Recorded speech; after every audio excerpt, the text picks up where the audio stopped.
أعوذ بالله من الشيطان الرجيم بسم الله الرحمن الرحيم رب اشرح لي صدري ويسر لي أمري واحلل عقدة من لساني يفقهوا قولي।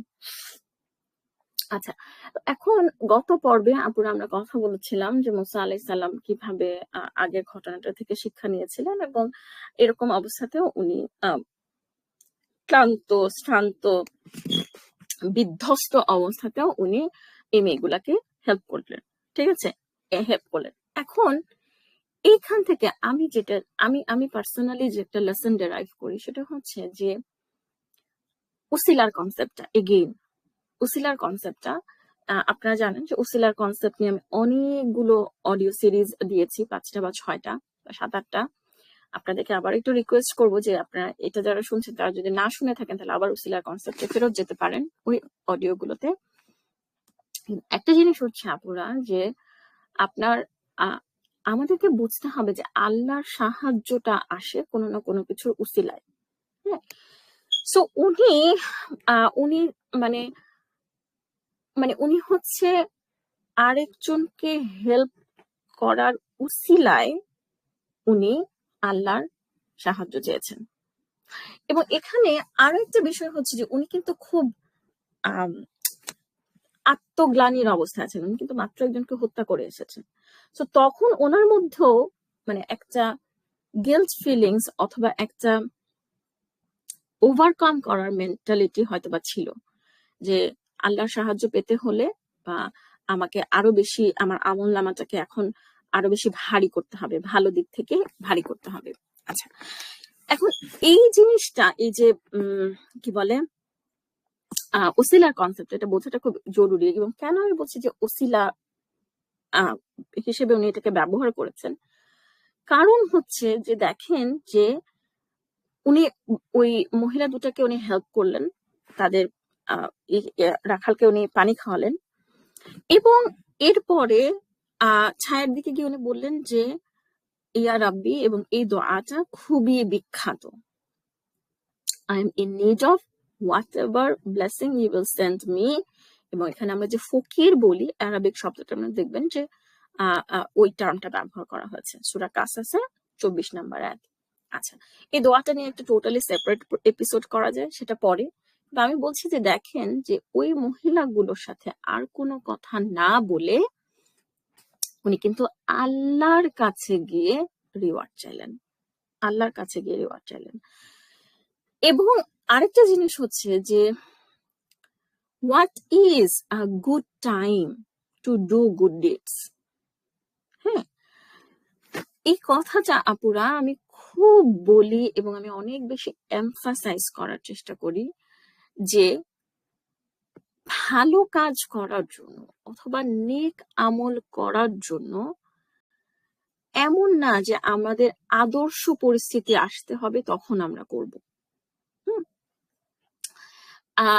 আমাদেরকে সবসময় ভালো কাজ করার জন্য একটা ধান্দার মধ্যে থাকতে হবে। সো একটা কথা আমি সবসময় বলি যে the right time will never come. আপনি যদি এখন মনে করেন যে এখন বাচ্চারা অনেক ছোট, এখন পারছি না বা এখন করতে পারছি না, এখন তাজবিদটা ঠিক হচ্ছে না বা কিছু, হ্যাঁ আমি কিন্তু সবসময় বলি যে বাচ্চা পালা, সংসারে কাজ করা, এগুলো ইবাদতে পরিণত হতে পারে। আমরা জিনিসগুলো নিয়ে ওভার স্ট্রেসড হয়ে যাব না বা কিছু, কিন্তু আমার মনে হয় যে একটা ডিসিপ্লিন লাইফ লিড করলে যে কোনো একটা টার্গেটে ছোট ছোট করে আগানো সম্ভব। এবং এই জন্য আমাদের মেয়েদের যেটা করা দরকার সেটা হচ্ছে যে ফরজ কাজ কোনগুলো সেগুলোকে আইডেন্টিফাই করা। যেমন ধরেন আপনি যদি কোরআন শুদ্ধভাবে তেলাওয়াত না করতে পারেন তাহলে that's something a very problematic thing. তো তাহলে আপনি চেষ্টা করবেন যে আপনি এখন জীবনের যে অবস্থাতেই আছেন না কেন সেখান থেকে আপনি আল্লাহর সাহায্য চেয়ে একটু একটু সময় বের করবেন এটা করার জন্য, because the right time will never come. মানে this is a principle that I have learned in my life, যে the right time will never come. একটার পর একটা জিনিস আসতে থাকবে, একটার পর একটা জিনিস আসতে থাকবে। ঠিক আছে, জীবনটা হচ্ছে, আমি যেভাবে কল্পনা করি যে জীবনটা হচ্ছে একটা সমুদ্রের তীরে দাঁড়ানো ঢেউয়ের মতন, একটার পর একটা ঢেউ আপনার জীবনে আসতে থাকবে। আপনি যদি মনে করেন যে ঢেউ আসা থেমে যাবে এবং এরপরে আমি ভালো কাজ করব, তাহলে তাহলে আপনি আপনার জীবন শেষ হয়ে যাবে ঢেউ আসা থামানোর জন্য অপেক্ষা করতে করতে। ঠিক আছে, তো সেই জন্য আমি যেটা বলি যে এখানে আপনারা দেখেন যে যে কোনো হিউম্যান সাইকোলজি, হ্যাঁ, এই জন্য আমি এতটা সময় ব্যয় করেছি মুসা আলাহিস সাল্লামের সিচুয়েশন বোঝানোর জন্য। মেন্টালি খুব ডিস্ট্রেসড, ফিজিক্যালি এক্সস্টেড, ফিজিক্যালি একেবারে এক্সস্টেড অবস্থায় মুসা আলাহিস সাল্লাম মাত্র মাদিয়ানে পৌঁছেছেন।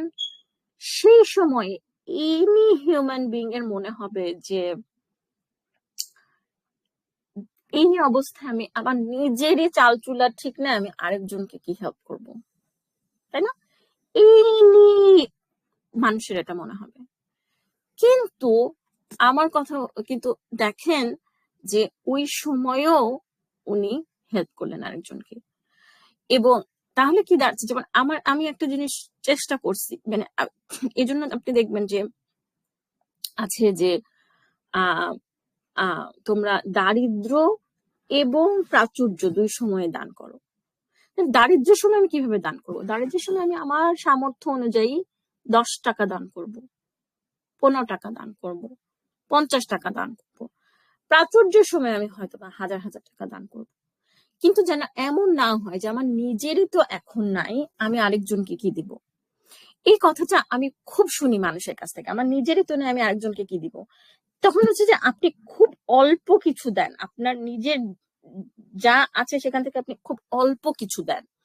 আমি যেহেতু কিছু সাদাকা প্রজেক্ট নিয়ে কাজ করি, সত্যি এই জিনিসটা আমি মানুষের মধ্যে খুব দেখি যে এখন খুব ডিফিকাল্ট টাইম যাচ্ছে, এখন কোনো সাদাকা করব না। কিন্তু উল্টা, যখন আপনার ডিফিকাল্ট টাইম যাচ্ছে তখনই আপনি হচ্ছে কিছু সাদাকা করবেন যেন আপনার ডিফিকাল্ট টাইমটা চলে যায়। উসিলা, এগেইন উসিলা। আমার মনে আছে যে আমি নিজে যখন এলমাকে নিয়ে প্রেগনেন্ট ছিলাম, তখন আমি আরো কিছু প্রেগনেন্ট মানুষকে খাবার পাঠিয়েছিলাম। তখন একজন শুনে মন্তব্য করছিল যে ওর নিজেরই শরীরের অবস্থা, ও আবার একজনকে খাবার পাঠাচ্ছে কি। তখন তখন আমার কাছে বেসিক্যালি তখন যেটা হয়েছিল যে তখন আমার সেকেন্ড ট্রাইমেস্টার চলতেছে, তখন আমি আলহামদুলিল্লাহ মাছ মাছ মাছ বেটার। তো তখন আমি যাকে পাঠাইছি সে হচ্ছে মাত্র ফার্স্ট ট্রাইমেস্টারে, এবং আমি মাত্র ফার্স্ট ট্রাইমেস্টারের দুর্বিষহ দিনগুলো পার করে আসছি। তো তখন আমার কাছে মনে হয়েছে যে হ্যাঁ, আমি তো মাত্রই সিচুয়েশনটা পার করে আসছি, আচ্ছা ঠিক আছে এখন আমি ওকে একটু খাবার পাঠাই। মানে আমি বলতেছি যে আপনি নিজে যদি একটা ডিস্ট্রেসফুল সিচুয়েশনে থাকেন, তাহলে বরং আমরা কি করি যে এখন আমার ওরে বাবা আমি নিজেই অনেক ঝামেলার মধ্যে আছি, এখন আমার আরেকজনকে হেল্প করার মতন অবস্থা নাই, সেটা না। আপনি নিজে যেহেতু ঝামেলার মধ্যে আছেন, সেহেতু আপনি বুঝবেন যে ঝামেলার মধ্যে থাকলে কেমন লাগে। ঠিক আছে, এবং আমার মনে আছে যে আমার ইলমার প্রেগন্যান্সি সিচুয়েশনের পর থেকে আমি নিজের কাছে নিজে প্রতিজ্ঞা করছিলাম যে আমি যদি কখনো শুনি যে কেউ প্রেগনেন্ট কিন্তু সে আমার উইদিন রিজিয়ন, সে আমার রেঞ্জের মধ্যে আছে, আমি তাকে একবেলা হলেও খাবার খাওয়াবো। কারণ আমি তখন দেখছি যে প্রেগনেন্সির সময় খাবার খাওয়ানোর ব্যাপারটা মানে জাস্ট একটা ডিফারেন্ট টেস্ট। তার হয়তো বাসা ভর্তি খাবার, তারপরও আরেকজনের রান্না তখন এটা খেলে কতটা ভালো লাগে। ঠিক আছে, মানে তখন মানে এই জিনিসটা। এখন ইন জেনারেল আমি বলতেছি আপনারা যে এখান থেকে কিন্তু আমাদের অনেক কিছু শেখার আছে যদি আমরা জিনিসগুলো নিয়ে একটু চিন্তা করি এবং আমরা একটু ব্রেক ডাউন করি।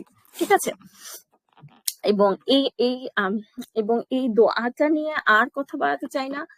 আপনারা আপনাদের কোরআন জার্নালিং যদি করেন, তাহলে কোরআন জার্নালিং এ আপনারা লিখতে পারেন যে কোন সিচুয়েশনে আপনারা এই দোয়া করতে পারতেন যদি আপনারা এই দোয়াটা জানতেন, অথবা কোন সিচুয়েশনে আপনারা এই দোয়া করেছেন এবং মারাত্মক ফল পেয়েছেন। আমি আমার লাইফের ইনসিডেন্ট শেয়ার করেছি যে আমি কখন এই দোয়া করেছিলাম এবং ইমিডিয়েটলি থিংস হ্যাপেন্ড। এটা আবারও নেক্সট পর্বে আরেকবার একটু বলবো ইনশাআল্লাহ। এক আপু আমাকে বলেছিলেন যে উনি এই দোয়াটা করেছিলেন ওনার লেবার পেইনের সময়, এবং মানে literally things became much much much easier. ঠিক আছে, তো এরকম আপনারা লিস্ট করতে পারেন যে আপনারা কখন এই দোয়াটা করবেন, সূরা কাসাসের 24 নাম্বার আয়াত, বা কখন আপনারা আসলে দোয়াটা করতে পারতেন। জাযাকুমুল্লাহ খায়রান। শোনার জন্য আপুরা, আসসালামু আলাইকুম রাহমাতুল্লাহি বারাকাতুহু।